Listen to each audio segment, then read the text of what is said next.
Жастар неге құмар ойындарға тез тәуелді болады? Қызығушылықтан тәуелділікке дейінгі жол қалай басталады? Жастар құмар ойындарға неге тез тартылады деген сұраққа жауап біреу емес. Біріншіден, жас кезде адам эмоцияны тезірек іздейді. Тәуекел, жылдам нәтиже, жеңіс сезімі, бір сәтте көп ақша табу идеясы тартымды көрінеді. Екіншіден, жастардың көп бөлігі цифрлық ортада өмір сүреді. Телефон қолда, интернет үнемі қосулы, жарнама әр жерде. Осындай ортада құмар ойын әдеттегі нәрсе сияқты қабылдана бастайды.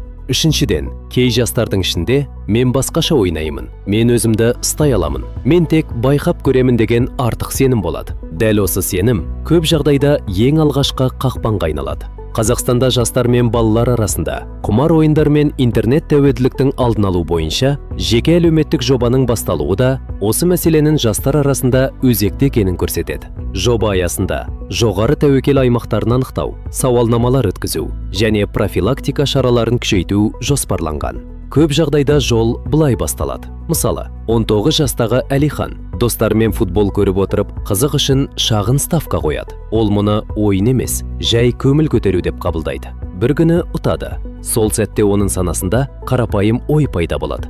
Демек менде бұған икем бар екен. Кейін ол тағы көреді, тағы қояды. Ұтылса, қайтарғысы келеді. Ұтса, қайталағысы келеді. Сөйтіп қызығушылық әдетке айналады. Әдет біртіндеп қажеттілікке ұқсап кетеді. Адам ойынсыз отырса, іші пысады, мазасызданады, ойын жайлы ойлай береді. Міне, тәуелділік осылай байқатпай дамиды. Сондықтан жастарға ең басты ескерту мынау: тәуелділік көбіне мен тек бір рет байқап көрдім деген жерден басталады. Ерте тоқтау әлсіздік емес, керісінше, бұл саналы шешім.